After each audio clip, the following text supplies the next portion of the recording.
Hey everyone, hope you're all having a great day today. Before we get into it, I just want to give a shout out to my channel members. We have a new channel member recently, Rustland. I don't know how to say that exactly or how it's supposed to be said.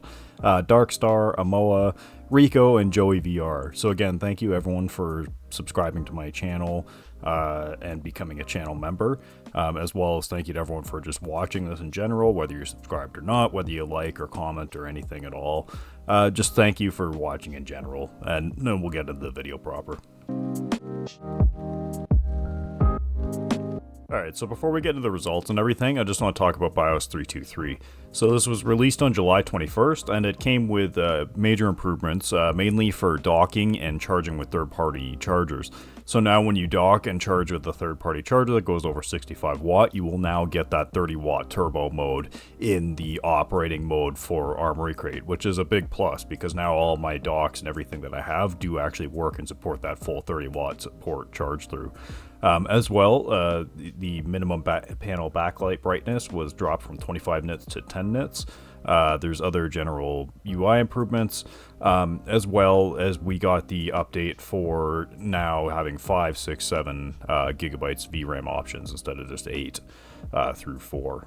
And as well, there is some other controller updates, so they improved or changed the default dead zone for desktop mode to 6% when used as a mouse pointer, and as well, they added a turbo function. So if you remember all those like old Mad Catz type controllers that had the turbo button, we can now do that on the Ally, so that's really nice.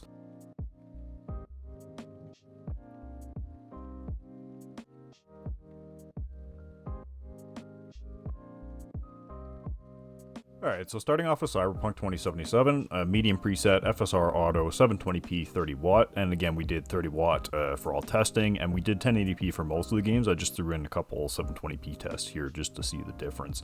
VRAM buffer change, having more VRAM will obviously be better and more beneficial for 1080p gaming and higher resolutions, or just having higher graphics settings, texture qualities cranked up, things like that. Now we can see here that auto and 4GB were operating very identical, but 4GB did get 1% better lows, or better 1% lows, my apologies. But then we can see that once we pushed up past 4GB that we were consistently getting better runs both with the averages and the 1% lows. Not so much in the 0.1% lows, but we can see that at 7GB is where, or sorry, my apologies, 8GB is where we got one of our best runs. 1% lows and 0.1% lows included. Now, we can see that the auto, again, like auto would be a great option if it operated perfectly, but it doesn't really operate perfectly in each game. Sometimes it doesn't seem to allocate enough VRAM to the game, whereas see, if we were at auto, theoretically we should be getting somewhere in these performance numbers, not in the 4GB performance range.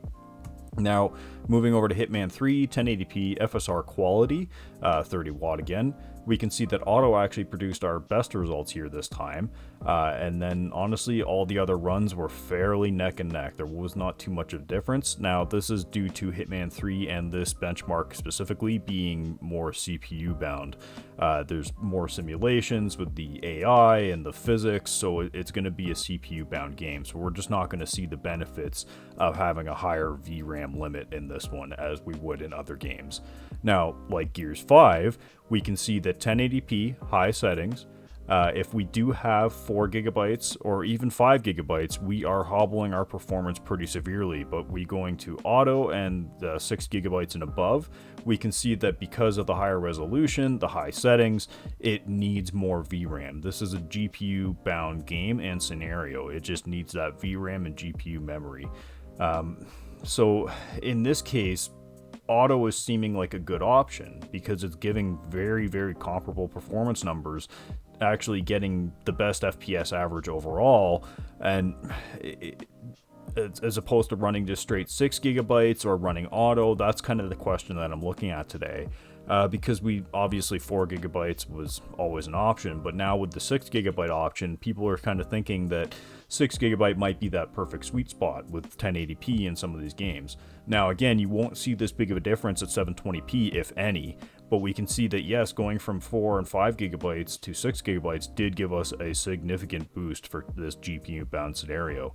Now moving over to Borderlands 3, we can see here that auto did operate similarly to 4 or 5 gigabyte runs, but these were, again, it wasn't really a GPU bound scenario, but we were getting better 1% lows as we crept up with the VRAM usage. So with this one again, 6 gigabyte is looking like a good option, and auto is not looking like a very good option with these 1% and 0.1% lows. Now, the COD Modern Warfare 2 benchmark, again, I turned up the settings on this. A lot of people will do low settings on this for the Ally because that gives the highest FPS. You won't see that much of a difference going from 6 gigabyte, 8 gigabyte, or whatever VRAM to auto to 4 gigabyte with low settings because it's just not taxing the GPU that much. By kicking up to even balanced, we can see that by having a higher VRAM budget, honestly, for the 1% lows, it's amazingly worth it. So 6 gigabyte and up are operating fantastically. 5 gigabyte down all to auto, you would assume that auto would run fairly similar again to 6, 7, 8 gigabytes. But again, we're just not seeing that. It's running closer to maybe 4 or 5 gigabyte runs, especially with those 1% lows. And in Call of Duty, in a 1% low, 0.1% low, very driven game with the twitch shooting and all that, you're gonna want all those frames that you can get. So for this game, honestly, 6 gigabyte is looking like the better option here if you're playing at 1080p with the graphics settings turned up a bit. And again, that would be the case for most games. Now, moving over to Forza Horizon 5, we can see that there was honestly not too much of a difference. Auto was operating closer to 6 to 8 gigabyte range this time, but 4 and 5 gigabyte did give us worse 0.1% lows. So we could see again that 6 gigabyte would be a good option. Now, speaking to Forza Horizon specifically, there are 2 error messages that you can get, one for system RAM and one for VRAM, both of them being low warnings. Now, I didn't get any of those warnings playing with 6 gigabyte of VRAM, but I know playing on 4 gigabyte VRAM, 1080p high settings, you will get the low VRAM usage. And if you go to 8 gigabyte, you will get the low system RAM usage. So 6 gigabyte is seeming like the perfect kind of sweet spot. Again, for Diablo 4, it'll do a similar thing with the texture quality presets. If you have only 8 gigabytes, you can only put medium textures on, But if you have over 8 gigabytes, then you can put high quality textures on, and so on. So having the extra VRAM will help in most scenarios, I would say. Now, Elden Ring, I know there's not a proper benchmark for this one, so I'm just playing my benchmark run kind of footage here. So it was just from the starting opening little crypt or whatever that you spawn in, and then just walking to that first kind of campfire spot there. So we can see that auto actually did give us the best overall FPS average, but the 1% and 0.1% lows were pretty terrible. Now, moving up from 4 all the way to 8, we really didn't see too much of a difference, to be honest. So honestly, this auto run here was probably just an outlier. But again, it's compared to the other two, or the other runs, between 4 and 8 gigabyte and 6 gigabyte. 6 gigabyte again is looking like a good option here. You're not losing any performance, and you're not gaining any performance either. So it's a good option to just have on there. So getting into actual gameplay with Spiderman Remastered, we can see that going from 6 gigabyte to auto, that there isn't too much difference performance-wise, but if you look at the frame time graph, the little line kind of going up and down there, you'll see that it does appear to be more steady on the 6 gigabyte as opposed to the auto, and that was both with FSR and no FSR. So with FSR, obviously it takes some of the load off of the GPU by rendering it at a lower resolution and then upscaling it and utilizing the CPU to help with the algorithm and calculations and all that stuff. So it turns it into a more of a CPU bound thing than a GPU bound thing. So we're not going to, again, see too much of a difference utilizing FSR if we have our VRAM limited or increased or whatever. Obviously, if you go down lower, then it would, but going into auto and 6 gigabyte, again, there doesn't appear to be too much difference.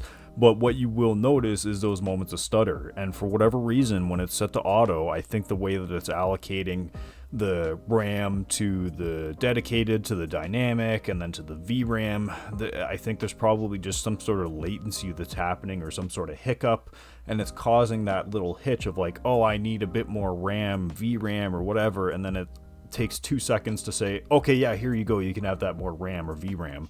I'm not exactly sure what's going on here, but it appears that playing at a set gigabyte VRAM UMA buffer, whatever you want to call it, is the way to go with this one.